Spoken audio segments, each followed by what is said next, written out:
Hello again, and welcome to Advanced Physics for High School Students. This is Lesson 6, and it is entitled The Kinetic Theory of Matter and Temperature. In this lesson, we introduce the general topic of thermodynamics. During this lesson, we'll model matter using the University of Colorado at Boulder's Physics Education Technology, or PhET, P-H-E-T for short, simulations. You can follow this link to try the simulation yourself. They're really fun and instructive. Your authors provide you with a little background information about the history of the development of this branch of physics. Our focus in this session is to look at the practical consequences of this model. One of the foundational ideas about the nature of the world is called the kinetic theory of matter. One basic principle of kinetic theory is this: all matter is made up of tiny particles which are in constant, rapid, random motion. During this course, we wish to unpack and grapple with this idea from kinetic theory, and we begin by visualizing it using the states of matter PhET simulation. So here's a hunk of matter shown inside a closed container, and the particles of the matter are shown to be vibrating about essentially fixed positions relative to each other. Because the particles are moving, we say they have kinetic energy. In this simulation, there are between 90 and 100 particles shown. In actuality, there'd be more like Avogadro's number in a hunk of matter, on the order of 10 to the 23rd particles. Were we to measure the amount of kinetic energy in each particle and add it all together, and that would be a very unreasonable task to try to complete, we'd come up with a total number for the total energy of these particles. This energy is given a name, and it is called internal kinetic energy, or sometimes simply internal energy for short. One of the postulates of kinetic theory of matter is that the average internal energy of the particles depends on the temperature of the substance. So you might want to pause to write down these statements. I've written another important point from kinetic theory. The average internal energy of a substance depends on the substance's temperature, and the definition of internal energy, which is denoted by the variable capital U. We'll encounter that variable in a later lesson, but for now, it's the total random kinetic energy of all the particles in the substance.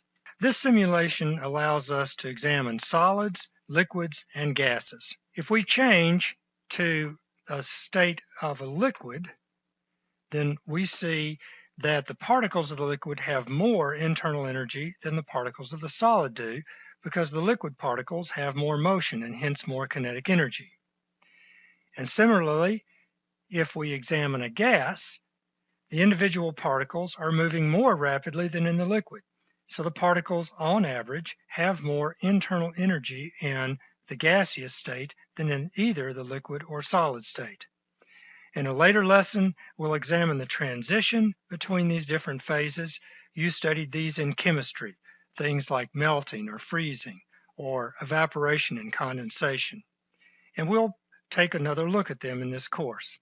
For right now, the big idea is that we begin building this mental model of matter, and we'll use this model to figure out what's happening at the microscopic level and how those processes manifest themselves macroscopically. I'll repeat again. What we're interested in is looking at what's happening at the microscopic level and how those processes manifest themselves macroscopically. We don't have direct access to the microscopic world, but we do have abilities to measure things macroscopically. And from that macroscopic behavior, we want to be able to develop what's going on at the microscopic level. We now turn to the related topic of temperature. We quantify the amount of hotness or coldness of an object using this number we call temperature. We can feel relative temperatures using our sense of touch, and we can tell which object is at a higher temperature. But if we wish to be quantitative, we need a means of detecting temperature in a reproducible way. Over time, people developed several different methods for measuring temperatures. Your authors go into some detail about some of them, and what they have to say about them is worth reading and digesting. One of the easiest and most common methods involves examining the thermal expansion of a liquid inside a small capillary tube. This is the principle behind a liquid thermometer, such as an alcohol thermometer or mercury thermometer, and it's one of the most common ways temperature is measured. It's what you used in your chemistry class when you manually measured and recorded data about solutions that you heated or cooled. We want to stress again an important fact. The absolute temperature of a substance is directly proportional to the average kinetic energy of the particles in the substance. I beg your indulgence as we explore this question in a bit more detail. The common temperature scales most folks use, the Fahrenheit and Celsius or centigrade scales, are not absolute scales. Another way of saying this is that if a substance is at 25 degrees Celsius and another substance is at 50 degrees Celsius, then the second substance is not twice as hot as the first substance is. The Celsius scale was devised based on the freezing point and boiling point of pure water under the pressure of 1 atmosphere, which is the air pressure at sea level. The location of a column of liquid in a capillary tube is marked at the freezing point of water, and then another mark is made at the boiling point of water. Then in between those two marks, the distance is divided into 100 parts. This is where the term centigrade, meaning 100 divisions, comes from. And each of the marks has a step. This division into 100 parts makes the Celsius scale the metric unit of temperature. It's the unit that's used in the metric system. Water being a common substance, this scale is easily reproducible, and that's probably why it became so popular. The history behind the Fahrenheit scale is a bit more complex, involving the use of a brine solution. Fahrenheit temperatures are not metric units. Besides the fact that the temperatures of freezing and boiling water don't match numerically, freezing point of water is 0 degrees Celsius and 32 degrees Fahrenheit, one important difference between the Celsius and the Fahrenheit scales is that the step sizes between the marks on the scales are not the same. The Celsius step sizes are larger than the Fahrenheit steps. From time to time, you'll need to convert between degrees C and degrees F, and the formula for doing so is this. Temperature in Celsius is equal to 5/9 times the quantity of the temperature in Fahrenheit minus 32. However, neither the Celsius scale nor the Fahrenheit scale measures absolute temperature. When we talk about absolute temperature, we mean the temperature at which the number 0 on the scale corresponds to the 0 point of the random kinetic energies of the particles. This means that once the substance is cooled to absolute 0, the many particles in the substance will have absolutely no motion at all. As a result, there are no negative numbers on absolute temperature scales. There are two commonly used absolute temperature scales, the Kelvin scale and the Rankine scale.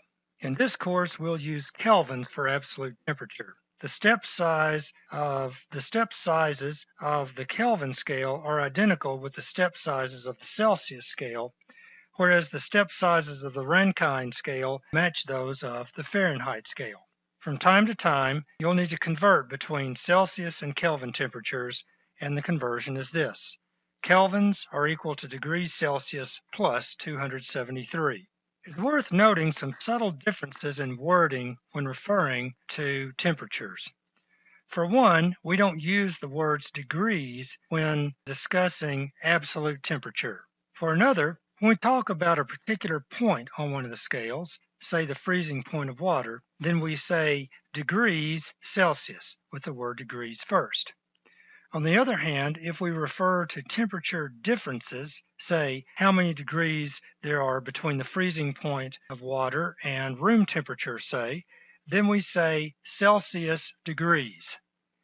Admittedly, this difference in semantics is slight, but the idea behind them is important, and you'll hear them referred to from time to time. Let's try a numerical example. Example 6.1.